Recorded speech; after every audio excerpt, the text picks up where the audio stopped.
Hello दोस्तों, जय हिंद। कैसे हैं आप लोग और आप लोगों की तैयारी कैसी चल रही है। हम लोग प्राचीन भारतीय इतिहास के अंतर्गत सिंधु सभ्यता के सारे महत्वपूर्ण प्रश्नों को हल कर चुके हैं और इसी क्रम में हम लोग वैदिक काल से पूछे जाने वाले अति महत्वपूर्ण प्रश्नों को हल कर रहे थे, जिसमें हम लोग वैदिक कालीन साहित्य, सामाजिक, आर्थिक और राजनीतिक जीवन से पूछे जाने वाले सारे महत्वपूर्ण प्रश्नों को हल कर चुके हैं। आज हम लोग वैदिक कालीन धर्म और उपनिषदों से जितने भी महत्वपूर्ण प्रश्न पूछे जाते हैं उनको हल करेंगे। आप लोग कमेंट कर ज़रूर बताइएगा कि आप लोगों के कितने प्रश्न सही हुए हैं। तो आइए बिना समय नष्ट किए हम लोग शुरू करते हैं। प्रश्न संख्या 1, वैदिक कालीन देवताओं की संख्या थी। Option A 13, option B 23, option C 33 और ऑप्शन डी 53।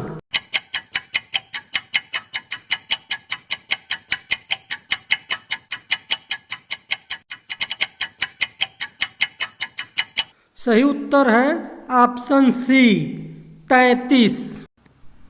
ऋग्वेद में कुल 33 देवी देवताओं का उल्लेख मिलता है। यास्क ने अपने ग्रंथ निरुक्त में इन्हें 3 श्रेणियों में विभाजित किया है: आकाश के देवता, अंतरिक्ष के देवता और पृथ्वी के देवता। आप लोग कमेंट कर बताइए कि इंद्र किस श्रेणी के देवता थे, आकाश के, अंतरिक्ष के या पृथ्वी के। प्रश्न संख्या 2, ऋग्वैदिक धर्म था। ऑप्शन ए बहुदेववादी, ऑप्शन बी एकेश्वरवादी, ऑप्शन सी अद्वैतवादी, ऑप्शन डी निवृत्त मार्गी।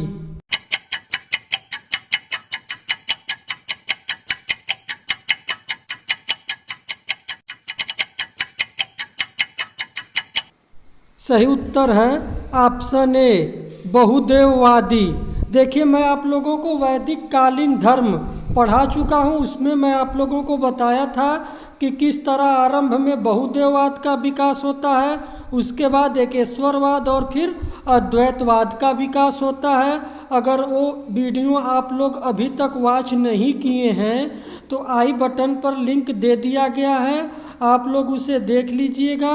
आप लोगों का पूरा कॉन्सेप्ट क्या होगा, क्लियर हो जाएगा। ऋग्वैदिक धर्म से एक भी प्रश्न गलत नहीं हो।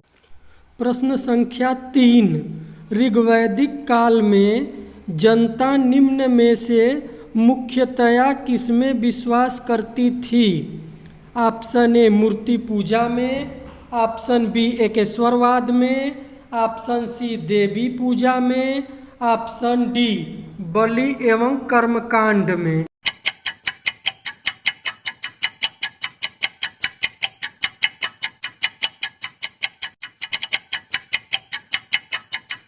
सही उत्तर है ऑप्शन डी बलि एवं कर्मकांड में। प्रश्न संख्या 4, वैदिक शब्द रीत का आशय है। ऑप्शन ए नैतिक नियम, ऑप्शन बी ऋतुएं, ऑप्शन सी पुरोहित, ऑप्शन डी ऋढ़।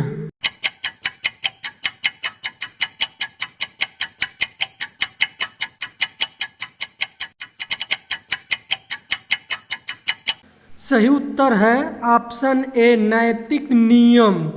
देखिए, आप लोग कमेंट कर बताइए कि ऋतस्य गोपा किस देवता को कहा गया है। देखिए, वैदिक काल में ऋत का अर्थ सत्य या अविनाशी सत्ता के लिए प्रयोग किया गया है। तो एक प्रमुख देवता थे जिनकी उपाधि थी ऋतस्य गोपा। आप लोग कमेंट जरूर करिएगा। प्रश्न संख्या 5, ऋग्वेद के किस देवता को असुर उपाधि दी गई है। Option A Indra, option B Varun, option C Agni, option D Rudra.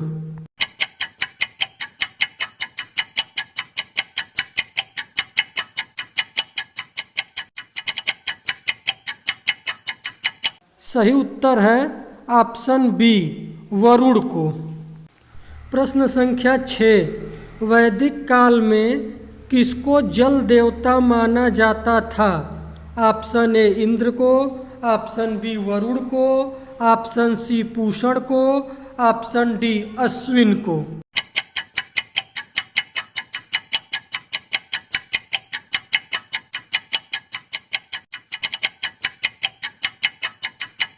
सही उत्तर है ऑप्शन बी वरुण को। प्रश्न संख्या 7, निम्नलिखित में से वैदिक धर्म में कौन सम्मिलित नहीं था? ऑप्शन ए प्रकृति पूजा, ऑप्शन बी मंत्रोच्चारण, ऑप्शन सी मूर्ति पूजा, ऑप्शन डी यज्ञ।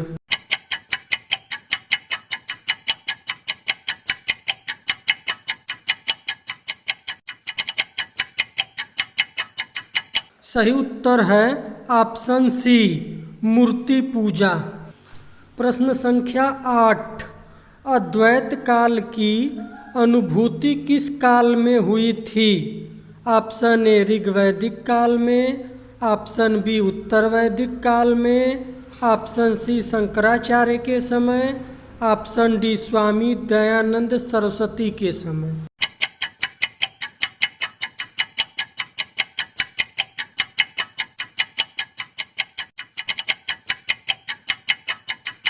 सही उत्तर है ऑप्शन बी उत्तर वैदिक काल। प्रश्न संख्या 9, निम्नलिखित वैदिक देवताओं में से किसे उनका पुरोहित माना जाता था? ऑप्शन ए अग्नि, ऑप्शन बी बृहस्पति को, ऑप्शन सी धौस को, ऑप्शन डी इंद्र को।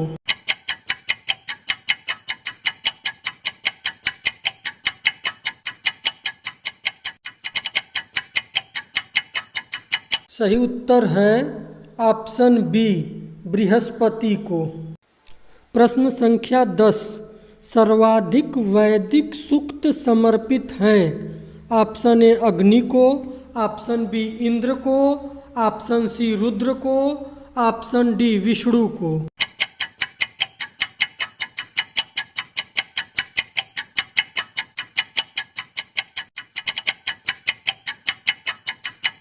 सही उत्तर है ऑप्शन बी इंद्र को। देखिए यहाँ पर आप लोग ध्यान रखिएगा कि ऋग्वैदिक काल में इंद्र क्या थे? सर्वाधिक प्रतापी और लोकप्रिय देवता थे। 250 सूक्त इन्हीं को क्या हैं? समर्पित हैं। इंद्र के बाद 200 सूक्त किसको समर्पित हैं? अग्नि को समर्पित हैं। ये भी एग्जाम में आप लोगों से पूछा गया है। प्रश्न संख्या 11, निम्नलिखित में से इंद्र को ऋग्वेद में किस नाम से पुकारा गया है? Option A Virendra, option B Purandar, option C Pashupati, option D Marut.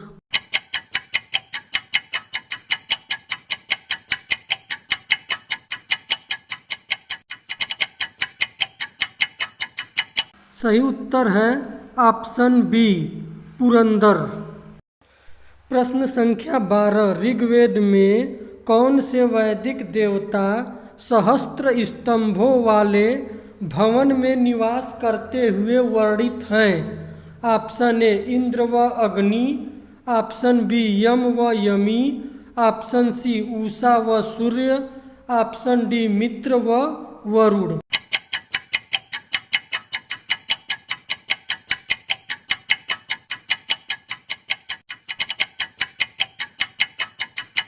सही उत्तर है ऑप्शन डी मित्र व वरुण।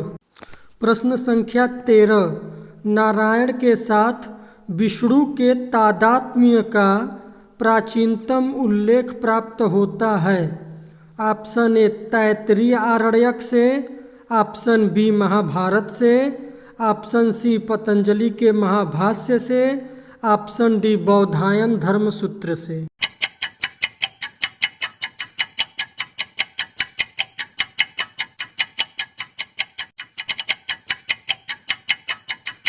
सही उत्तर है ऑप्शन ए तैत्तिरीय आरण्यक से।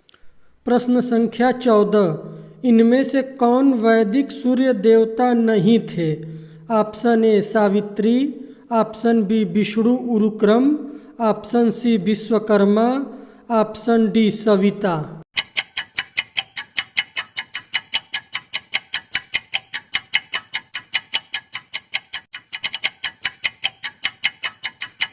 सही उत्तर है ऑप्शन सी विश्वकर्मा। प्रश्न संख्या 15, निम्न में से किस देवता के रथ बकरे खींचते थे? Option A Varun, option B Pushan, option C Indra, option D Agni.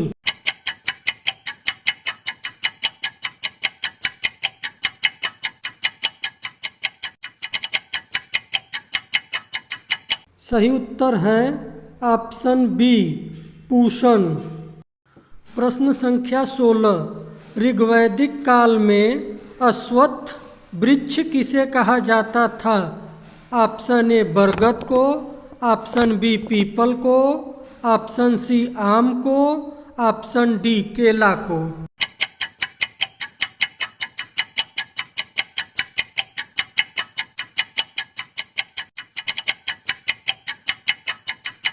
सही उत्तर है ऑप्शन बी पीपल को। प्रश्न संख्या 17, उपनिषद पुस्तकें हैं? ऑप्शन ए धर्म पर, ऑप्शन बी योग पर, ऑप्शन सी विधि पर, ऑप्शन डी दर्शन पर।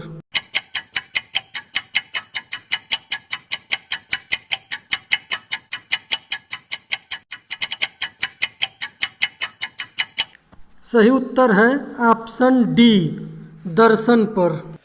प्रश्न संख्या 18, निम्नलिखित में से किस एक वैदिक साहित्य में मोक्ष की चर्चा मिलती है? Option A Rigveda, option B परवर्ती संहिताएं, ऑप्शन सी ब्राह्मण, ऑप्शन डी उपनिषद।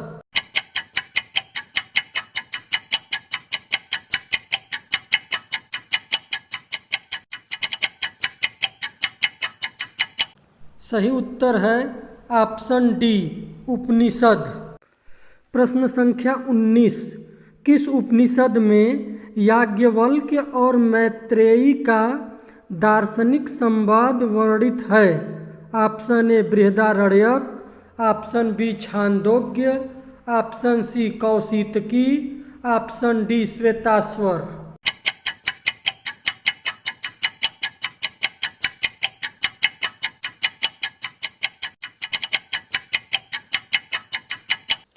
सही उत्तर है ऑप्शन ए बृहदारण्यक उपनिषद। प्रश्न संख्या 20, अध्यात्म ज्ञान के विषय में नचिकेता और यम का संवाद किस उपनिषद में प्राप्त होता है? Option A Brihadaranyaka, option B Chandogya, option C Kathopanishad, option D Kena Upanishad.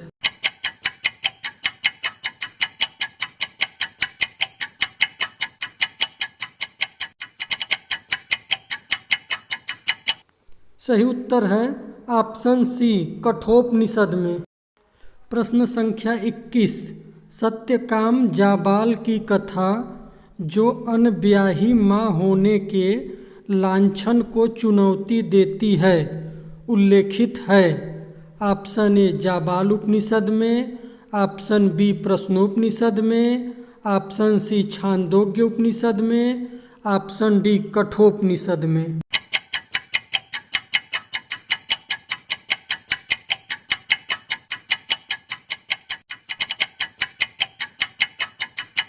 सही उत्तर है option C Chandogya Upanishad.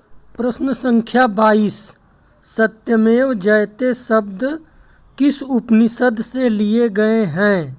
Option A मंडूकोपनिषद से, ऑप्शन बी कठोपनिषद से, ऑप्शन सी छांदोग्य उपनिषद से, ऑप्शन डी मुंडकोपनिषद से।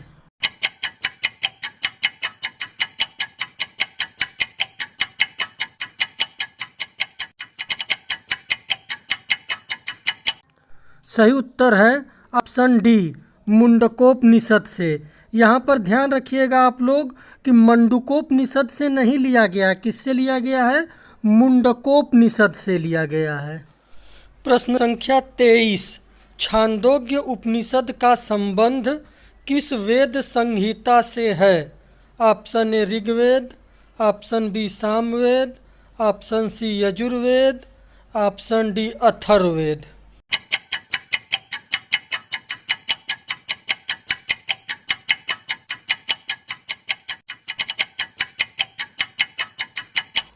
सही उत्तर है ऑप्शन सी सामवेद।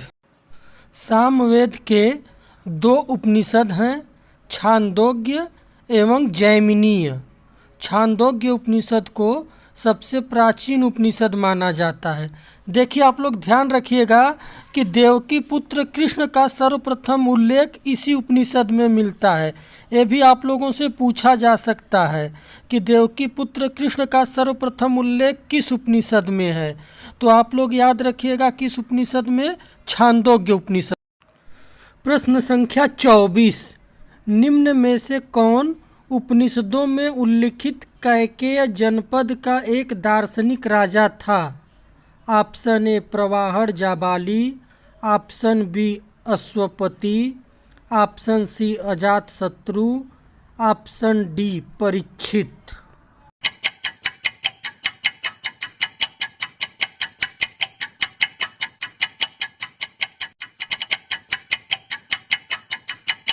सही उत्तर है ऑप्शन बी अश्वपति। देखिए ये प्रश्न काफ़ी इम्पोर्टेंट है और बार बार परीक्षाओं में पूछा जाता है कि उपनिषद काल में कैकेय के राजा कौन थे, तो अश्वपति थे।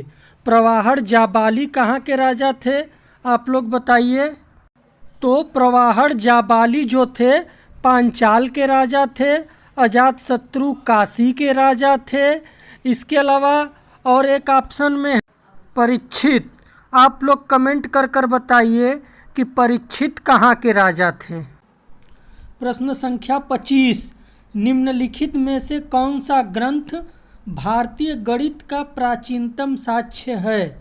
Option A Aranyaka, option B Dharmasutra, option C Nirukta, option D Shulbasutra.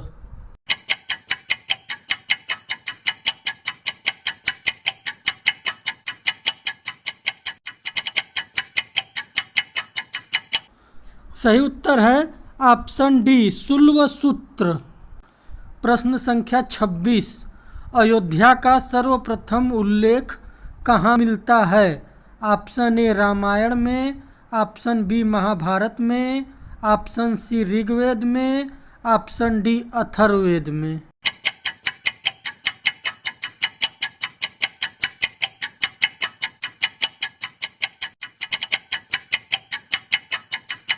सही उत्तर है ऑप्शन डी अथर्ववेद में। प्रश्न संख्या 27, उत्तर वैदिक युग में उत्तरी बिहार के आर्यीकरण का श्रेय किसे जाता है? ऑप्शन ए इंद्र को, ऑप्शन बी विदेह माधव को, ऑप्शन सी अग्नि को, ऑप्शन डी सुदास को।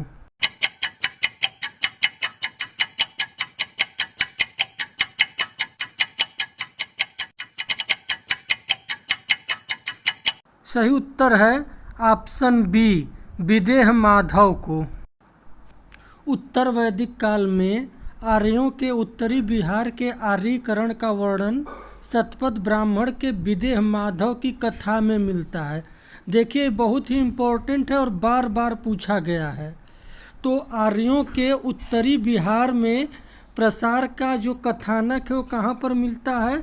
शतपथ ब्राह्मण में मिलता है।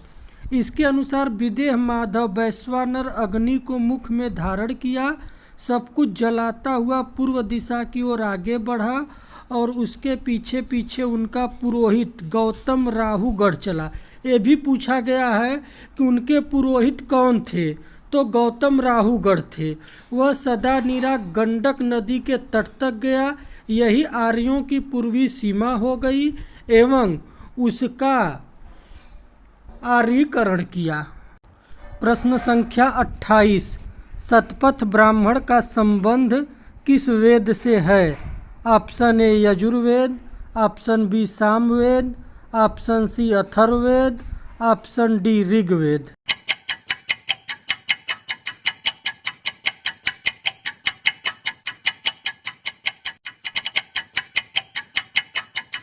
सही उत्तर है ऑप्शन ए यजुर्वेद। शतपथ ब्राह्मण यजुर्वेद का ब्राह्मण है। शतपथ ब्राह्मण में जलप्लावन कथा, पुनर्जन्म का सिद्धांत, पुरुरवा उर्वशी आख्यान, राम कथा तथा अश्विन कुमार द्वारा च्यवन ऋषि को यवन दान का वर्णन है।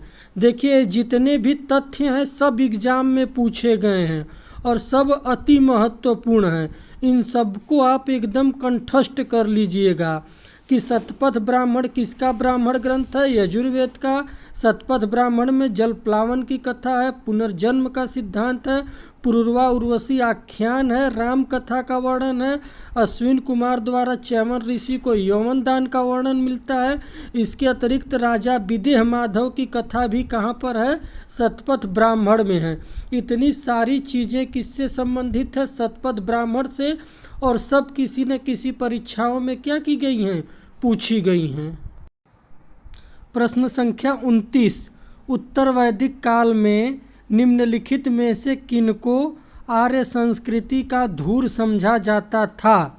ऑप्शन ए अंगमगध को, ऑप्शन बी कौशल विदेह को, ऑप्शन सी कुरु पांचाल को, ऑप्शन डी मत्स्य सुरसेन को।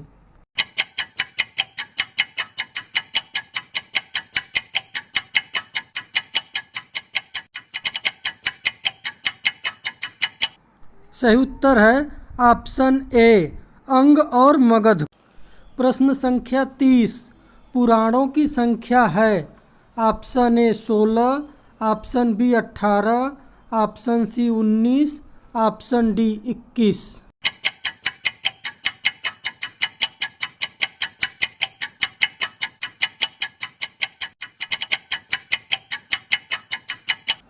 सही उत्तर है ऑप्शन बी 18। प्रश्न संख्या 31, सर्ग प्रतिसर्ग वंश मनवंतर और वंशानुचरित संकेतक हैं? ऑप्शन ए वेदों के, ऑप्शन बी पुराणों के, ऑप्शन सी उपनिषदों के, ऑप्शन डी सूत्रों के।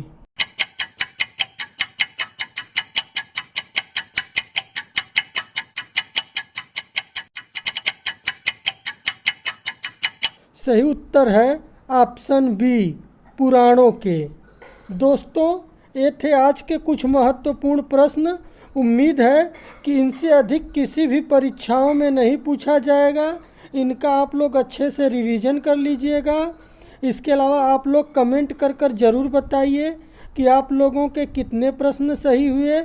इस प्रकार हम लोग सिंधु सभ्यता और वैदिक काल से पूछे जाने वाले सभी महत्वपूर्ण प्रश्नों का अभ्यास कर चुके हैं।